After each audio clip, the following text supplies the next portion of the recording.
Hey y'all, it's your girl Vicky J, and I am a shadow artist. Um, I'm ready to get back to my creativity, so I've decided to do this 12-week course called The Artist Way. And yeah, this is my week 2. At the end of each week, she gives you a check-in. So that's where I'm going to start, and then I'm going to build backwards from there. So the first question was, how many days this week did your morning page? How many days this week did you do your morning pages? We're hoping 7, remember. How was the experience for you? How did the morning pages work for you? Describe them. For example, they felt stupid.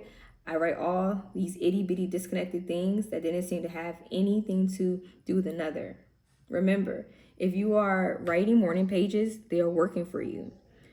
What were you surprised to find yourself writing about? Answer the question in full on your check-in page. This will be a weekly self-scan of your moods, not your progress. Don't worry if your pages are whiny and tired. Sometimes that's the very best thing to do. All right, my morning pages. This being my morning page journal, I'll be honest and say that sometimes I struggle with my morning pages. I don't know if it's because I got this really big notebook. I'm not gonna lie. When I finish this one, my next morning page journal will be slightly smaller because sometimes it's just really overwhelming to write. But for this week, I wrote 6 out of 7 days, so I missed a day. And out of those 6 days, it was 2 days where I didn't write full 3 pages. And yeah, I think that's mostly just to do with how large the page is. I feel like I'm just like finding things to write and it's so exhausting a little bit. But I did feel that I'm starting to complain a lot in my morning pages. I don't know. Sometimes it's not exciting for me to write. I realize that I get pretty complaining. I complain a lot in my morning pages, and that gets kind of annoying. And I get tired of writing about it because, like, kind of like what she said, when you complain one day and then you turn around and complain the next day, it's annoying to keep hearing or seeing or feeling like you're saying the same thing over and over again. However, in my morning pages, I've also discovered that I want to write something. I'm writing something. I'm excited about. I don't want to share it yet because it's still something I'm really like working on. But I just discovered an idea, and I feel more excited about my morning pages when I just keep expanding on that idea. So I'm excited to see where that's going to go. So I have 2 feelings about the morning pages. First, they tire me out because I think my journal is too big, but I enjoy the creative path or the project that I'm starting to expand on. I enjoy that. I kind of dislike when I'm complaining a lot, but I'm happy that I have a space to allow my mind, like, to release the things in my mind because I'm a person that thinks a lot. What else did she ask in this question?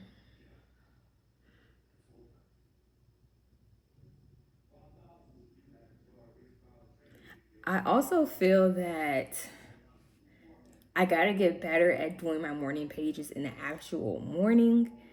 I'm a person who works more into the nighttime.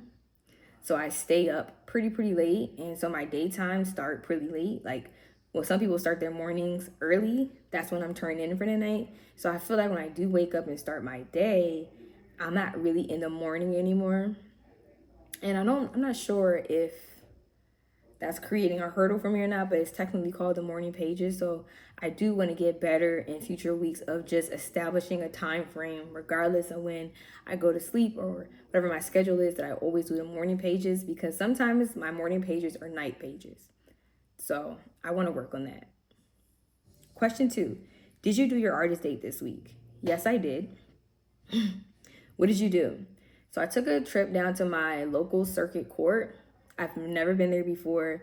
So that was an experience, going there and seeing the things that they do, what the process was. That was cool. And I also explored a new library that I've never been to that was in my area. Libraries are a space for me when I was younger that was a safe space, a space where I would go and check out a million books and read. I'm a person who loves reading. I was a person that would go to a library and grab hella books and then read them like in like a couple of days.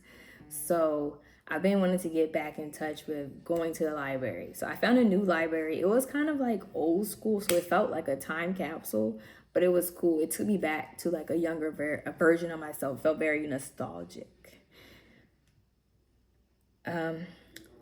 How did it feel? Pretty much already said that. It felt nostalgic, felt cool. I want to explore. I think what the artist day is, what I'm going to start doing is exploring my hometown more. I feel like I'm a person that's always going places, going here, there. I'll fly here, I will go here. But when it comes to my local area, I feel like I'm kind of out of touch. Like, I don't really know, like I feel like I got to explore my own environment more.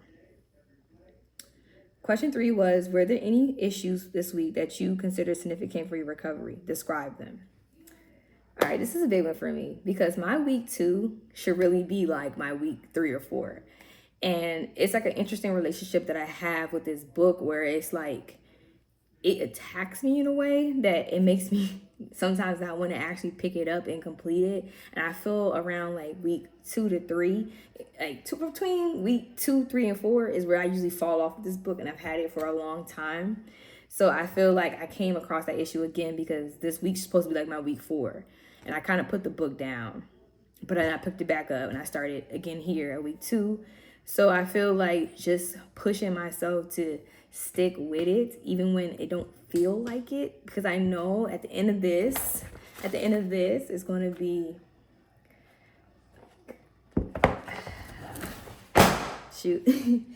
it's going to be like good for me. But right now in the beginning, when you're like attacking yourself and you're just figuring out, not really attacking yourself, but you're just, figuring out some truths, you're seeing things that like trigger you, I think is a better word. It's kind of like scary. But if you're like me, stay with the book. And another good thing was getting other people in my life interested. My sister is reading this book now. And I don't really know if she started reading it because of me, but she just got into the book, and having her kind of as an accountability, we don't really do the book together. We kind of just check in to make sure we're still both doing the book.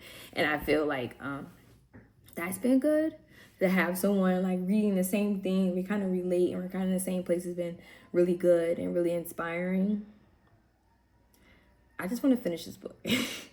I want to really but I wouldn't even want to experience this book. I don't want to just like read through and say I did it. Like, I want to really because I really feel like when I'm done with this book, I can get back to the person I was creatively. So that's my check-in. Now I'm going to do my highlights. So when I read this book, I do it in 2 formats. I listen to it with the audio and I also read the actual physical copy of the book. It was once upon a time I only did the audio version, but I feel like this is a course, right? So I feel like just having it audio doesn't allow me to connect deeply with the words and what's going on and what I'm learning. And so what I did is like combine both of them. I listen and then I also read and highlight. So just as a reminder to myself, I just highlight things that stood out to me so that as I go further into the weeks, I like to look back on the older weeks just to give myself a reminder of things that stood out to me without me having to reread the whole entire chapter. So my week 2 highlights were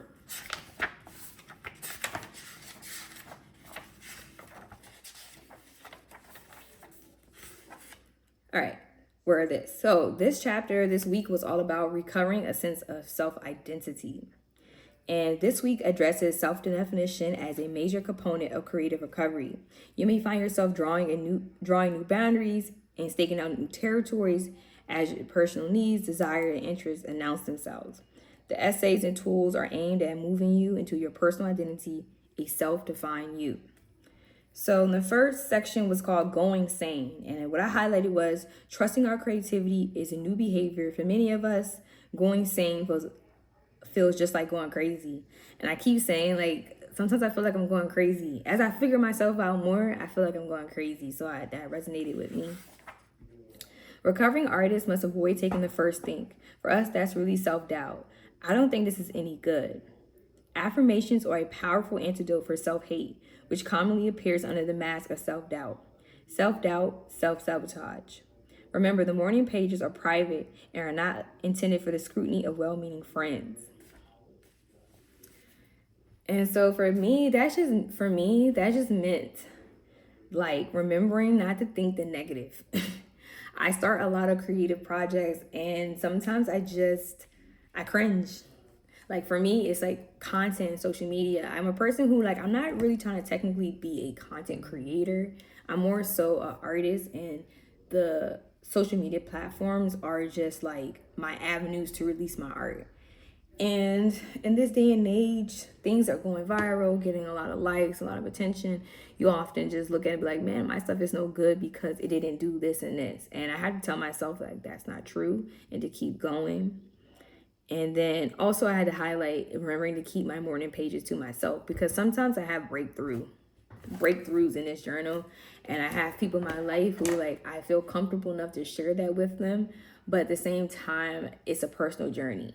Like, hold each other accountable, but keep it very personal, because I'm still trying to figure it out for myself, and I don't want someone else's opinions and thoughts and ideas to cloud my mind, because I get clouded and I get confused, and I just need to get more in tune with myself. The next one was a very important section for me. It's called Poisonous Playmates. And so these are my highlights. We could fantasize about art instead of doing the work. Perhaps they feel smug, thinking how much more creative they could be than those who are out there doing it. You can't afford their well-meaning doubts right now. Their doubts will reactivate your own. You will be led to new sources of support as you begin to support yourself. Creativity is blocked by our falling in with other people's plans for us.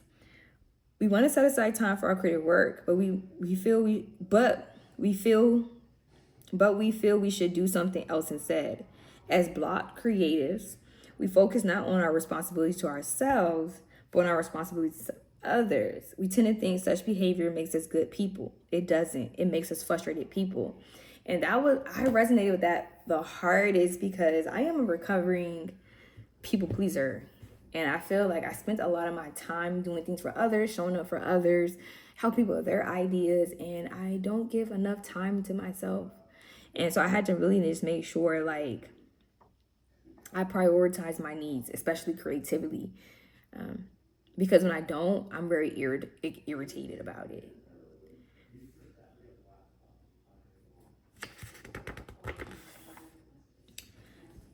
Continuing from the same section on the Poisonous Playmates are the great creator has gifted us with creativity. Our gift back is to use it. Don't let friends squander your time. Be an example through your own recovery. Be a bridge. Cross over from self-doubt into self-expression. Give yourself the gift of faith. Trust that you are on the right track. You are. Easier to write than to not write. Enjoy the process of being a creative channel, and to surrender your need to control the result. The process, not the product, will be your focus. And so that's a whole paragraph. And those little pieces just meant so much to me, because I felt like it is easier just to do the thing instead of just not doing the thing. And I had to remind myself, just do the thing. If it's bad or not, just do it. And I'm a person that has to remember the process rather than the result. I'm like a person that goes to the result, and then I'm like, let me work my back up. I work my way backwards for the journey and the process. And honestly, it's annoying. It's annoying because honestly, you don't really know the result. You can have a goal in mind, but you can't really control the result. So I have to force myself to like the process, even when it's hard. And just keep pushing myself to do the process. Be the process. Be the journey. Love the process. I don't know where all this is going to go. Like that even goes to just reading this book and doing this course. Like, I want the result to be that I'm no longer a shadow artist. I'm fully into my creative self. I'm doing all these creative things, but like, I really don't know who I'm going to be at the end of this 12 weeks. I don't even know when this 12 week is going to even end for me. Because like I said, I'm a person around week 2 to 4, right? I usually put this book down. So instead, I just got to like love the purpose of the book, love the process of the book and what it opens up along the way. And let it do its thing. And another thing for me as a shadow artist is just to do. I've been blessed with a lot of creative talents, so just to do them. Just do them. Just do them. And the next chapter, or the next section of week 2 was called Crazy Makers. Crazy Makers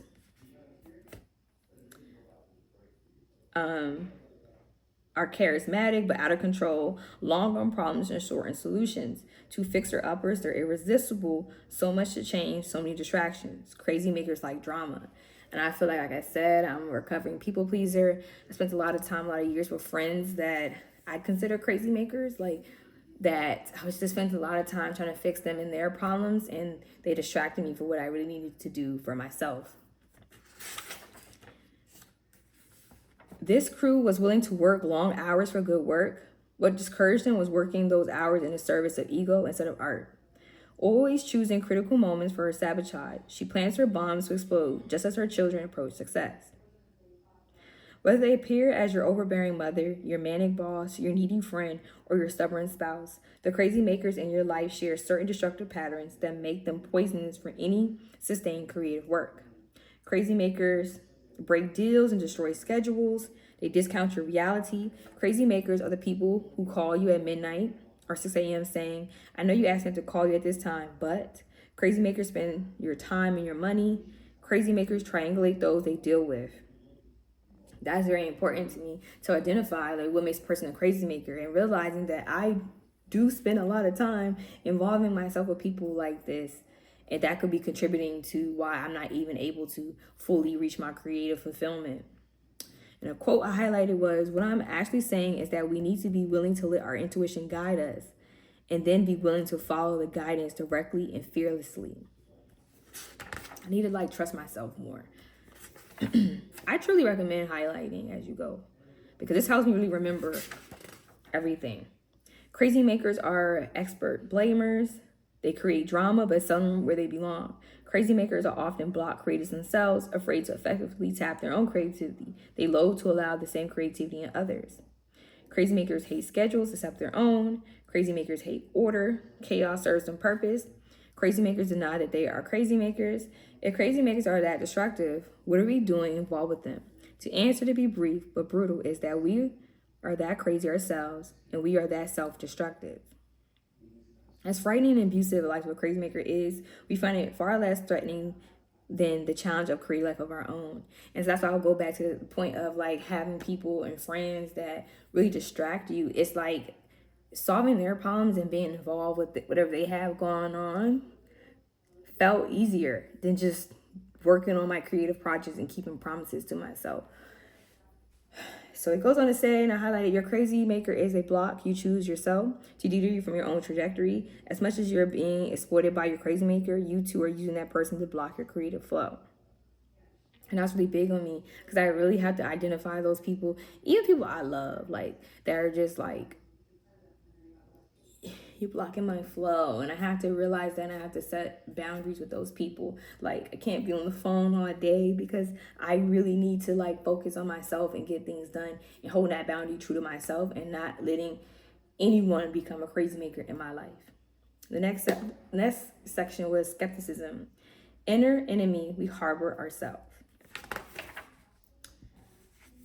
And the quote I highlighted was, to believe in God or in guiding force because someone tells you to is the height of stupidity. We are given senses to receive our information with.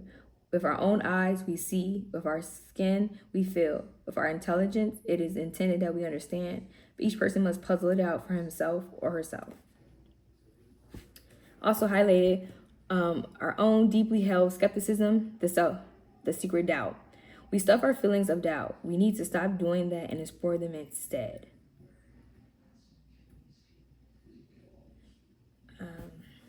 I also highlighted when the universe, so she's talking about this guy, Mike. She says, Mike can shake his head at himself. When the universe gave him what he wanted, he gave the gift right back. He made it a lot harder on himself than the universe may have intended. Reluctance to take seriously the possibility that the universe just might be cooperating with our new and expanded plans. We've gotten brave enough to try recovery, but we don't want the universe to really pay attention. We still feel too much like frauds to handle some success. When it comes, we want it to go. And that's something that's important because it's like, you have to remember that sometimes you're in the moment that you prayed for a minute ago, right? So, like, I may have asked for something a year ago, and now this year I've gotten it, but I'm not acting like I truly want it because maybe I moved on to wanting something else. So that's how that resonated with me. Also, hide it. Set aside our skepticism for later use. Change our beliefs. It is necessary that we examine them. Consciously practice opening your mind. As a person who's very strongly opinionated, I think sometimes I am closed off to like opinions that necessarily don't align with mine. Like, I'm always willing to hear rebuttals and debates, but I do feel like I have to open myself up more to thinking and ideals of others. Another quote I highlighted was, develop interest in life as you see it. In people, things, literature, music, the world is so rich, simply throbbing with rich treasures, beautiful souls, and interesting people. Forget yourself. And I think that paying attention to things around you is what helps you as a creative. Like, I get inspired from just living. And I don't feel like I've been living. I feel like I've just been in this weird space. And so I'm like, how do I get back out there? And I think it's just paying attention to what's around me and those around me and finding the treasures of the universe will help me. The next section is called attention. And what I highlighted was creative block manifests itself as addiction to fantasy, working or living the now. Indulge in daydreams of could have, would have, should have. Attention is a way to connect and survive. Knee deep in the flow of life and paying close attention. Reward for attention is always healing. Pay attention to right now. Be in the now. I always remind myself to be in the now. I'm a person that like thinks back to what I could have done different. Like, oh my goodness, if I would have did this and this, I could have been better here. At the end of the day, you really can't get in a time machine and go backwards. So it's no point to keep putting my mind back in that place.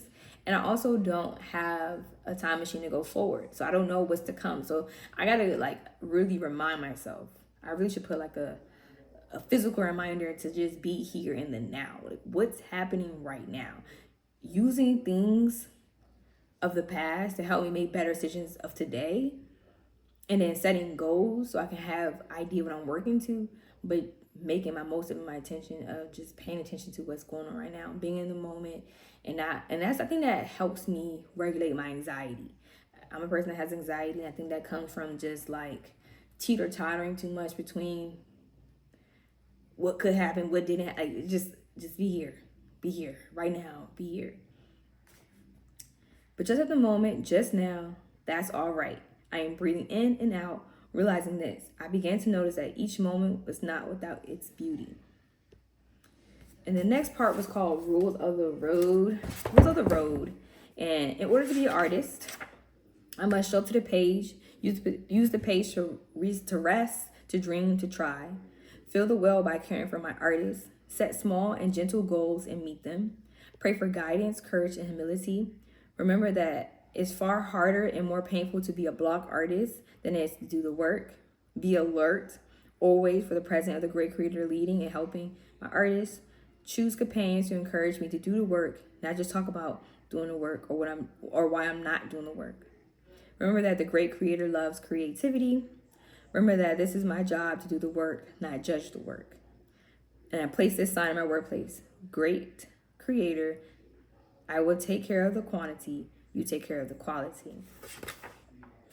And after reading through this chapter, and I highlighted all the things that resonated with me, at the end of it, I just felt like, be mindful of the people who are in your life, because although you may love them, you may care for them, they may be great people, but some people are distractions. And I had to grow the boundary of like getting off my damn phone with people, because my phone becomes like a hotline of me solving everyone's problems, and it'll be hours to go by and I haven't worked on anything that pushes me forward in my creativity. And I had to be mindful of that and make that boundary, or just thinking of like all the doubts and just letting them go, and having the audacity and courage to just keep pushing forward. At the end of the chapter, she gives tasks, and it's about 10 tasks, and I usually choose like the 5 I want to do. So one of the tasks was to list 20 things you enjoy doing: rock climbing, roller skating, baking pies, making soup, making love again, riding a bike, riding a horse, playing catch, shooting basketballs, going for a run, reading poetry, and so forth. When was the last time you let yourself do these things? She said, next to each place a date. Don't be surprised it's been years for some of your favorites. This will change. The list is an excellent resource for the artist dates. So I'll just say some of the things that I listed, my 20 things. I actually wrote 21 things. I said baking cookies, getting fly, roller skating, making love, dancing to music, make a pizza from scratch, sewing, painting, making beats, DJing, swimming, going to the museum, picnics, cookouts, reading a fiction book, beach, exploring nature, go-karting, jump rope, random adventure, and writing a book. And some of these things I haven't done ever. I never made a beat. I never DJ'd, but I know that I would enjoy doing those things. When it comes to like some of these tasks, I haven't done in years. And then some things I've done, but I haven't done it recently. And so when I wrote this list, I wrote it with the intention of like, when I want to do an artist date and I don't know what to do, to come back and look at this list and do those things. Another task out of the ones she listed was, from the list above, write down 2 favorite things that you avoided that could be this week's goals. This can be small, like buy 1 roll of film and shoot it. Remember, we are trying to win. Use some anatomy with your time. Look for windows of time just for you and use them in small creative acts. Go to the record store at lunch hour, even if it's for 15 minutes. Stop looking for big blocks of time when you'll be free. Find small bits of time instead. And that's where I said some activities I avoided this week that I can make my goals are going to a cafe and dedicating 1 hour to my writing. I want to get back to more writing and writing stories, and I feel like going to a certain environment just pushes me in a bubble to write. So yeah, going to a cafe and writing is something I want to do weekly. I'm working on a project, so I want to keep expanding that. I also could pick up a book to read for fun. So I did go to the library, I did check out a book that I'm about to start reading. And lastly, anything that involves music. It's something that just I keep saying it haunts me, because I never act on my music. I kind of act on my musical interests, but I've never made a beat and I never DJ. But that just been coming to me for like a while, for years, and like do something with that. But I don't know where to start with that. So yeah, I want to explore that more. So that was the second activity I did. The next one was draw a circle, divide it into 6 pieces, a 6 piece of a pie. Label 1 spirituality, another exercise, another play, and so on with work, friends, romance, and adventure. Place a dot on each slice at the degree to which you are fulfilled in that area. Outer rim indicates great, inner circle not so great. Connect the dots. That will show you where you're lopsided. As you begin the course, it's not uncommon for your life to look like a tarantula. As recovery progresses, your tarantula will become a mandala. Working with this tool, you will notice that there are areas of your life that feel impoverished and on which you spend little or no time. Use time tidbits you're finding to alter this. If your spiritual life is minimal,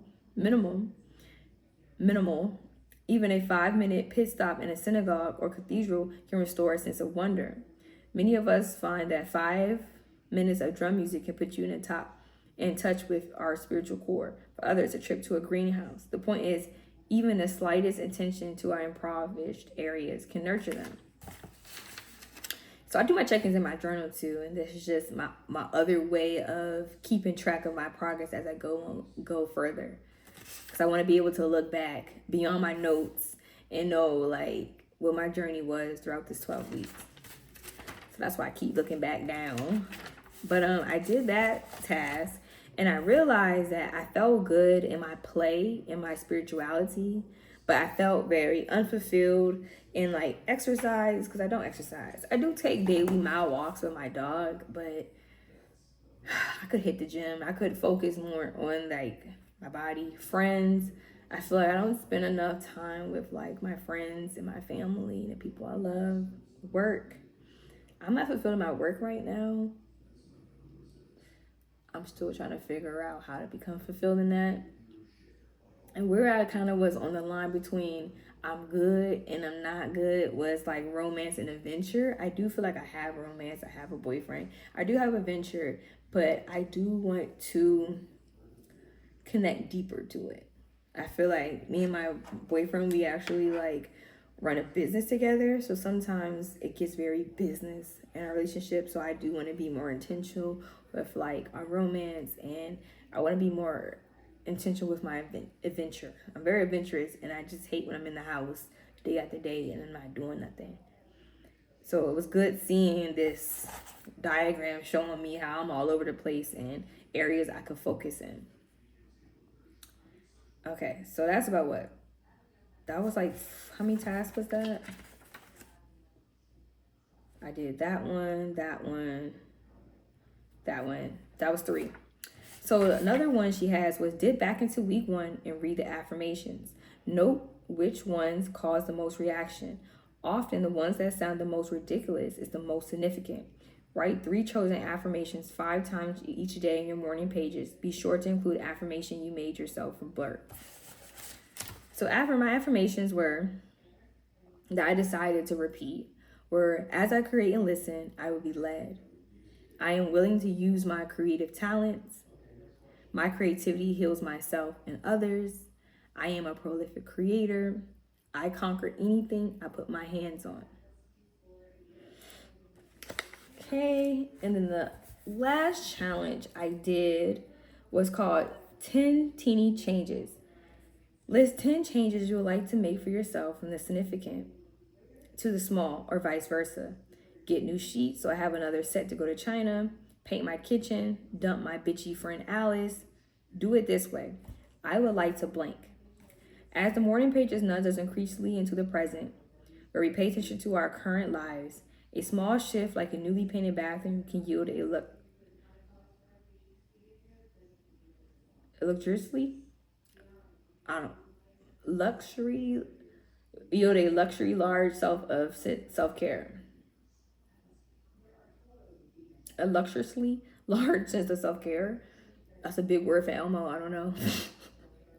Luxuriously large self-care. Whatever.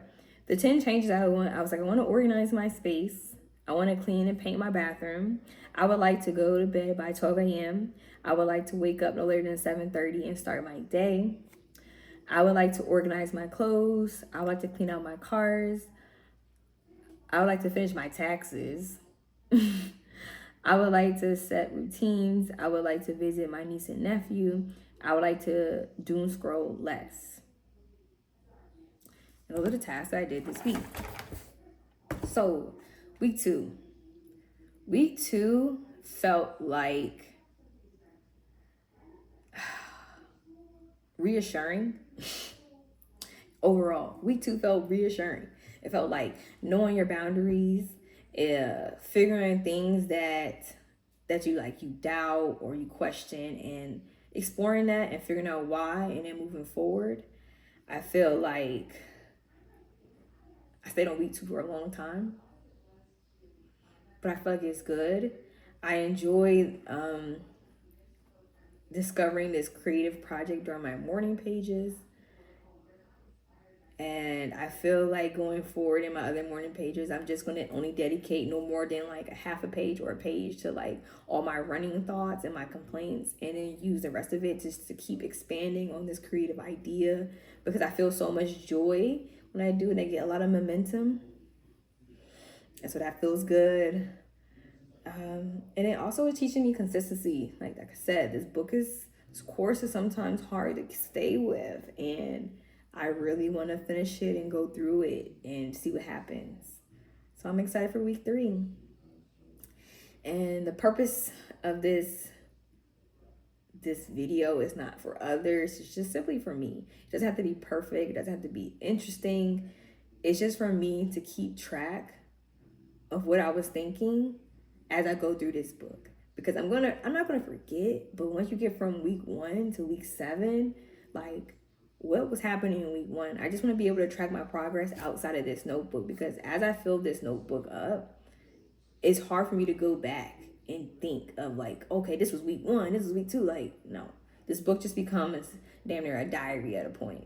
And so I can always, she says not to go back and reread. I can always go back and reread this, but I'd rather have this video reminder.